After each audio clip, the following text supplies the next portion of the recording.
কেমন আছেন সবাই? আসসালামু আলাইকুম। আশা করি সবাইকে আল্লাহ অনেক ভালো রেখেছে। আজকে আমি আমার বাচ্চাদের জন্য আম দিয়ে চকলেট তৈরি করব। এই চকলেটটা তৈরি করার জন্য আমি এখানে ৪ টা আম নিয়েছি। আমগুলো একটু লম্বা লম্বা দেখে নিয়েছি।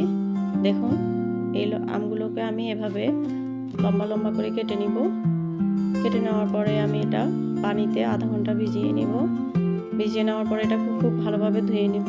ধুয়ে নেওয়ার পরে আমি আমার আমের চকলেটটা তৈরি করার জন্য আমার একটা পাত্রে এখানে দেখুন এই আমগুলোকে দিয়ে দিলাম। আমের সাথে আমি এখানে গুড় দিয়েছি। গুড় দেওয়ার পরে আমি এখানে কিছু চিনিও অ্যাড করব।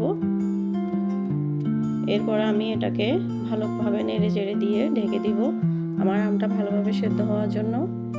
এভাবে আমের যদি চকলেটটা তৈরি করেন বাচ্চারা অনেক পছন্দ করবে। এটাকে একটা ট্রেতে নিয়ে রোদে ভালোভাবে শুকিয়ে নিয়ে অনেক দিন আপনারা সংগ্রহ করতে পারবেন। এই চকলেটটা সব বয়সের মানুষকে যারা মিষ্টি পছন্দ করে তাদের কাছে অনেক ভালো লাগবে। সবাই এভাবেই আমের চকলেট তৈরি করবেন। আশা করি আমার এই আমের চকলেটটা রেসিপিটা সবাই ভালো লাগবে। সবাই আমাকে ফলো দিবেন, আমার পাশে থাকবেন। অনেক অনেক শুভেচ্ছা, অনেক ধন্যবাদ। সবাই আমার জন্য দোয়া করবেন। আল্লাহ হাফেজ।